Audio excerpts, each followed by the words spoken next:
এই যে দেখুন বন্ধুরা, আজকে ঘি তৈরি করতেছি। সরটাকে তুলে তুলে জমা করে এতটা হয়ে গেছিল, সেটাকে একটু চামচ দিয়ে ভালো করে দেবে কড়াইতে দিয়ে দিচ্ছি। এই যে কড়াইতে সরটা ফুটছে, দেখুন কীরকম করে।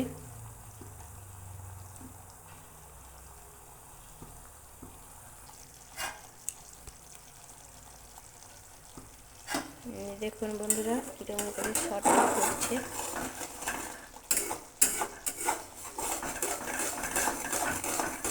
এরকম করে মাঝে মাঝে একটু নেড়ে দিবেন, তাহলে আর লেগে যাবে না।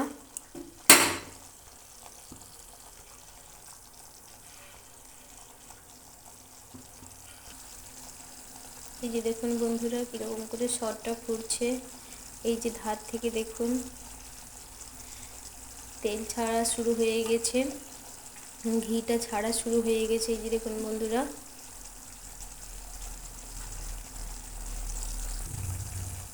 এই যে দেখুন বন্ধুরা সরটা থেকে ঘি ছাড়া শুরু হয়ে গেছে।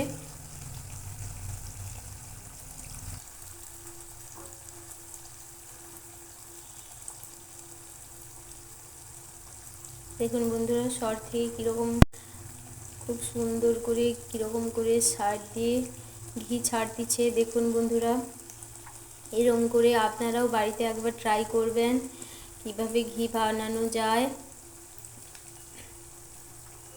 আমার ভিডিওটা দেখে এইরকম করে আপনারাও বাড়িতে একবার ট্রাই করবেন। এই যে দেখুন বন্ধুরা খুব সুন্দর করে ঘিটা ছেড়ে যাচ্ছে সাইড দিয়ে।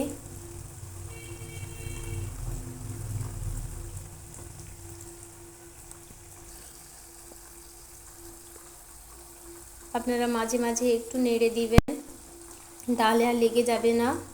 আমি একটু নেড়ে দিয়েছি। এই দেখুন বন্ধুরা এরকম করে ঘি ছাড়তে শুরু করে দিয়েছে।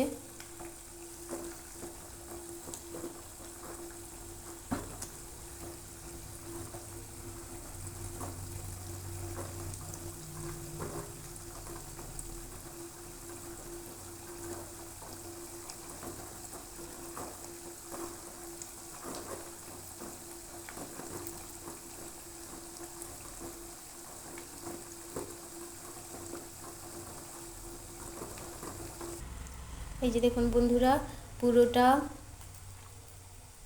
এই হয়ে গেছে, সরটা ঘিতে পরিণত হয়ে গেছে।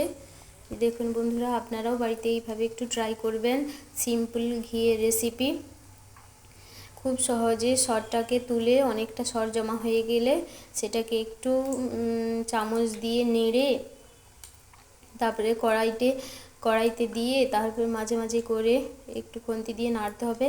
নেড়ে নেড়ে এই যে দেখুন দিয়ে দিছি। খুব সুন্দর করে কিভাবে ঘিটা তৈরি হলো। আপনারাও বাড়িতে একবার ট্রাই করবেন প্লিজ।